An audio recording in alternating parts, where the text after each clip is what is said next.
Hey nerds, Farmer Jesse here. Welcome to Growers Daily, your daily dose of ecological farming insight. It is Thursday, December the 11th, 2025, and today we are talking about planting late fall strawberries, testing the soil for proper moisture, and we take on a very fun, very specific farming challenge. So let's do it.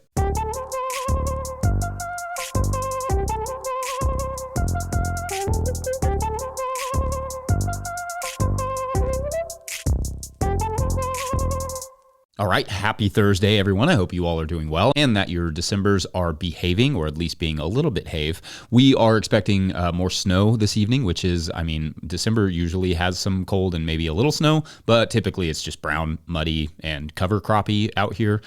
This year it's trying to do something new. I'm fine with it, just taking me a little off guard and limiting my work quite a bit. Though yesterday I did get a little more popcorn cleaned. The kids have been burning through it, which I love. I love that they love something we grow as much as they love the popcorn. They love other stuff like carrots, but the popcorn, their name, not mine, chips off the old block, as they say, is a smash hit with them. It was, in fact, the popcorn from the Milpa trial, and it had, we had a really dry year while that was growing, but the popcorn still turned out really good, so I'm pretty happy with that. It's a little small, maybe, but it's still quite good. Planning to do another one of those patches next year just to kind of keep that trial going. I'll be honest, I haven't really settled into crop planting yet, though, so we'll see how that goes. That's the plan for next week, though. Looking at the weather, I think we'll be safe on finding some time because it won't get above freezing for a little while. As always, before we jump in, please keep sending your 20-second farm video clips, especially those winter gardens and or your spring gardens down there in the southern hemisphere, to farmermike@no-tillgrowers.com. Been some really great ones lately. Very cool to see what people are up to. All right, so as is tradition on Thursdays, we are going to take 3 Patreon questions today to continue our endeavor to get caught up over there as best we can. Our first question of the day comes to us from Patreon member Lee Guustavv, who writes, quote, "Hey Jesse, strawberries came Tuesday, 3 weeks later than expected. Got them in the ground Wednesday and mulched with straw. 25-degree nights coming Monday, 5 days after planting. First hard frost here in North Carolina, zone 7B. Will mulch be enough to protect these babies till they get established, or should I put row covers with frost protection for a couple of weeks as well? Thanks for being awesome," end quote. Thank you for being awesome, Lee. And I did answer this when it came in because it was actually from several weeks back, but I have a story about this for ourselves. A few years back, I ordered a ton of strawberry plants to be planted in the fall that I was just going to put them in the ground in the field in like late October. And unfortunately, life happened. We got COVID and I just could not get around to planting them as early as I intended. So we ended up planting them in mid or late November, and well, it didn't go super well. They almost all perished in the cold.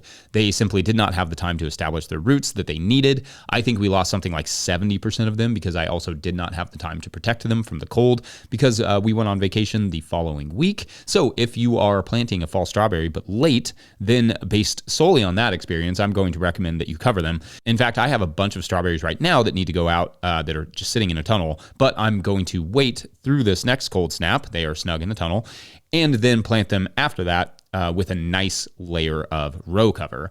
Even then, I'm not 100% that it will be worth it, but that's what I do here mostly. I learn. If you don't have any sort of row cover or something convenient to cover them with, you could add a little mulch over top of them and then rake it aside later. But obviously, the row cover is going to be a little easier to manage over time. Now, according to some research out of Arkansas, planting late with strawberries may also result in fewer flowers, simply because the crown development is just not quite adequate for the cold and the sunlight. Too early, though, and the strawberries can start producing runners instead of establishing their crowns. So anyway, it is possible. It will likely succeed. It's just a matter of protecting them and then maybe expecting slightly less production in the spring, at least in year 1, assuming you are going, 2 years or so with them. Anyway, I hope that was helpful. Let me know your experiences planting fall strawberries, late, early, or otherwise.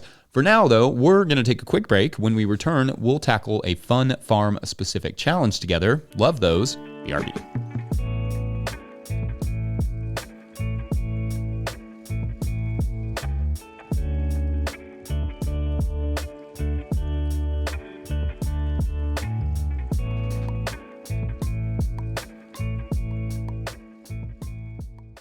Today's episode is brought to you by Farmhand.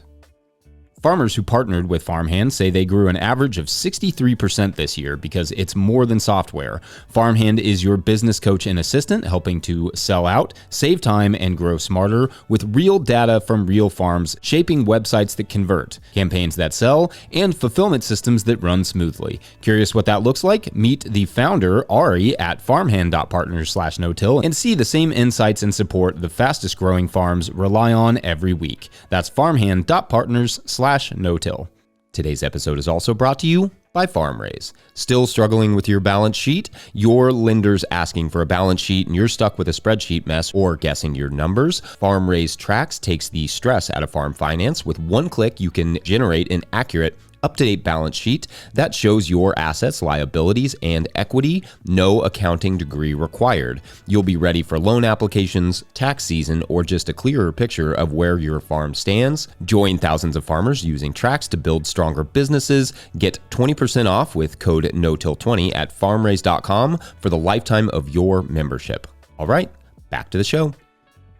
If you, the listener or viewer, are enjoying this podcast, getting even a small amount of value from it, consider supporting our work over at patreon.com/no-till-growers. I will try to get to questions from everywhere the questions come in, but I will always get to your Patreon questions. Now, today's second Patreon question comes to us from Patreon member Fred, who writes, quote, "We have been granted a grant from a nonprofit for farming in harmony with wildlife, and they would like to install some ponds and water catchment features, which we are all for, but we need to figure out how to plan our blocks around them.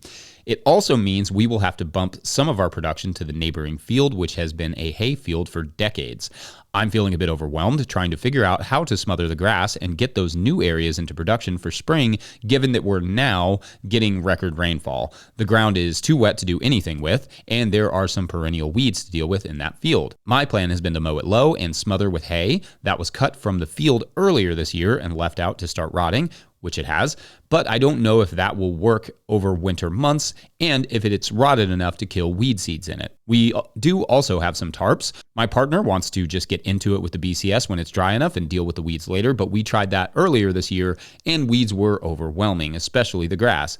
I would be in favor of cutting back our planned production for next year, but we can't if we want to maintain our farm-specific benefits, insurances, pension, etc. These are through a nonprofit org. My other idea is to meet the minimum cultivated area we are required to have by planting no-dig lasagna mulch style potatoes directly on top of grass, then cover with hay, and not worry about their yield. We tried some potatoes this way earlier this year and it worked surprisingly okay. The rules are that we need a minimum surface area under cultivation, but no minimum yield. Different activities account for different surface areas, so the hay field doesn't count and we can't just throw a few sheep on back acres to meet the requirements. It doesn't necessarily make sense, but those are the rules." End quote. All right, so that was a lot there, but thanks for this, and it's an incredibly interesting conundrum here. Basically, they have to cultivate a certain amount of space. It is not yet ready, but it doesn't have to really be that effective next year in its first year of growth. It just has to be an attempt. So if they could do that, if they could get something growing, this would give them time to get the garden set up properly and still maintain their benefits. And as I told them before, because they put an alarm bell on this one, I think either of the mulching ideas they presented there could work, though I should add that the hay will almost certainly still have some weed seeds in it, and as it rots, you will get less of it. So you're going to need like double the amount of hay if it rots a lot, right? Because it's just losing its mass. Tarping is going to not really be super effective over the winter, almost anywhere that it is even a vague winter. The BCS option, assuming you mean plowing, shaping beds, etc., would be fine too, but like you said, you'd be battling the weeds, especially grasses, which like to come back. If you do get a dry spell though, and can work the soil and then tarp it until the spring, maybe that followed by like a late potato crop, that could be one place to start. That way the beds are mostly prepped and ready to plant in the spring in the way they may not be if you just, mulched right over the top. Or if dry enough, you could simply use the BCS, then mulch, and then plant early in the spring. Like I said, the lasagna idea is also an option if it's an option for you. And like you said, it worked okay for you before, and you're not super concerned with the yields. That way, maybe just a nice large potato crop plus some family veg will meet your minimum requirement and keep something growing there while you get set up for better production the following year. The mulch would have to be quite thick, but it's possible. I don't think there is necessarily a wrong answer here. I do think keeping it simple is the best idea for your own, like sanity, but also so you can get it prepped for better production. Like I often say, if you can take a year to really get a garden space started, that is absolutely ideal. I don't know the setup with this nonprofit, but I do love that they are helping you all in the way that they are. Like a pension, that's amazing. Ideally, a year to get set up would be built into that contract, but I mean, it's cool nonetheless. Either way, please do report back as to what you did and how it went. Thank you, and let us know, listeners, what you all think about this particular conundrum. Otherwise, we're going to take a quick break, and when we return, we will get to that question of how to know if your soil is too wet to work. Be right back. Hey, Farmer Jesse. So we've just been out harvesting the last of our crop, the last of the carrots and the beets. As you can see, there's a bit of snow on the ground out there. Just washing them up. We did find some that were planted a little later than the rest, so we're going to leave those in the ground over winter and see what happens. Today's episode is brought to you by Johnny's Selected Seeds. Johnny's Selected Seeds is a proud supporter of Growers Daily. At Johnny's, they do more than sell seeds. They grow them. They trial them to see how they perform on Johnny's research farm in Maine and across the U.S. and Canada. Only the best varieties are added to their catalog and website. When you need proven varieties you can count on and detailed guidance from seedling to harvest, consider Johnny's your trusted growing partner. JohnnySeeds.com. That's JohnnySeeds.com. All right, back to the show. All right, I owe a little bit of an apology to our third and final Patreon member because I completely did not see this question when it came in. Patreon literally hid it from me, and I don't know why, but if I ever go over a month, or let's say like a month and a half without addressing your particular Patreon question, or if I ever do not answer your alarm bell on Patreon, just DM me there at patreon.com/no-till-growers, and I'll get to it. It's a very helpful site, Patreon, but it's not perfect. Anyway, Kate Maudsley at Leroyd Street had asked, quote, "Hey Jesse, we finally had some very long overdue spring rain here at Leroyd Street in southeast Queensland, I'm assuming Australia. Heat zone 7, cold zone 9B. I've been waiting for rain to soften the ground so I can trench in some polypipe. Thought today would be the day, but the soil is very wet now, so I'm worried about compaction as I'll be using a compact tractor.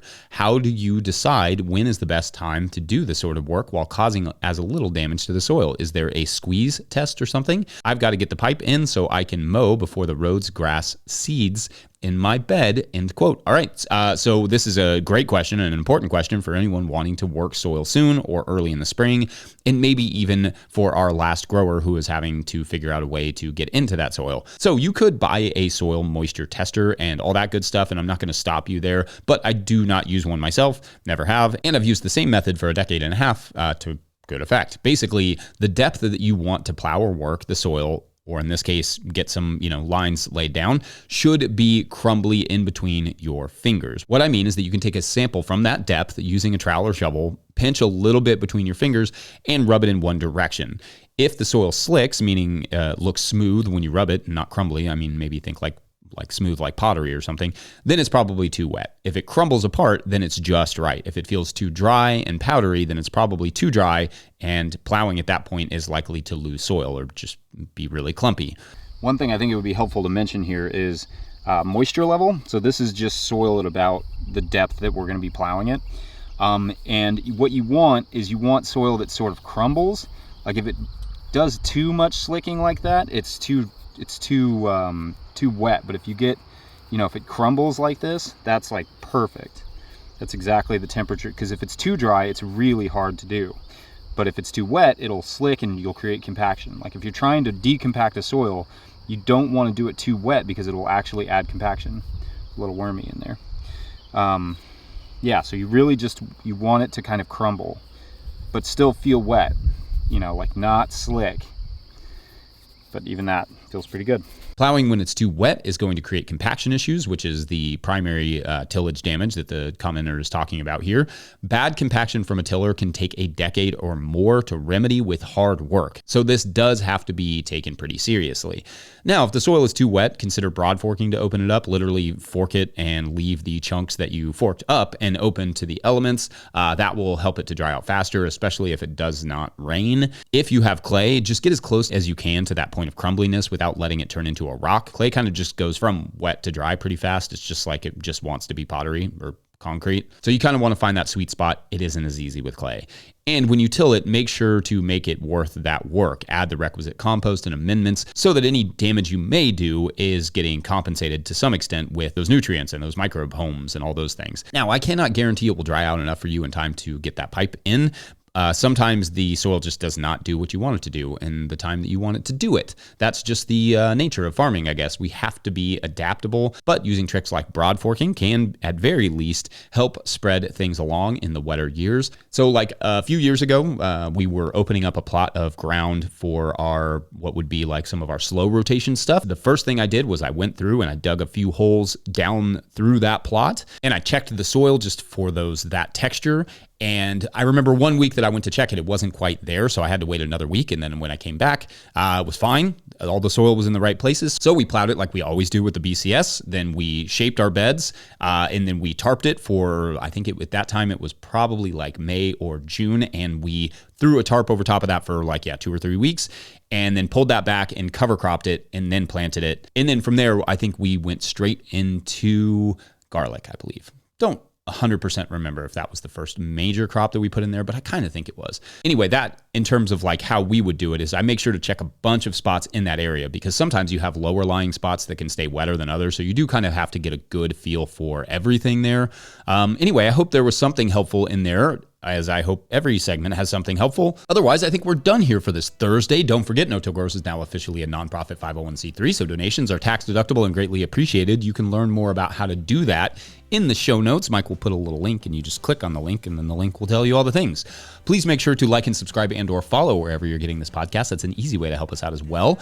Enormous thank you to all of our show sponsors. And if you'd ever like to sponsor the show, you can reach out to Farmer Michelle at notillgrowers.com. Huge shouts to Willie Breeding for the theme music, Mike Hilbert for the production help and editing, and my wife Hannah for everything in the world. Also, shouts to Epidemic Sound for the background music that you can hear. Let that jam roll for a second. Pick up a hat or a copy of my book, The Living Soil Handbook, at notillgrowers.com to support our work. Big thank you to everyone over at patreon.com/notillgrowers, where at a certain level, or if you just bump up from one level to another, or you sign up in the month of December, you get a shout out on the show. So big shout outs today to, unfortunately, we didn't get any new signups today. That's okay. It's actually been a really good run. So, anyway, we'll have to wait to hear the fate of Sleeves and his gardening endeavors in New York City with Tower Paul tomorrow. I can't wait. I think I have to, but I can't. Anyway, thanks for watching and or listening. We will see you then. Bye.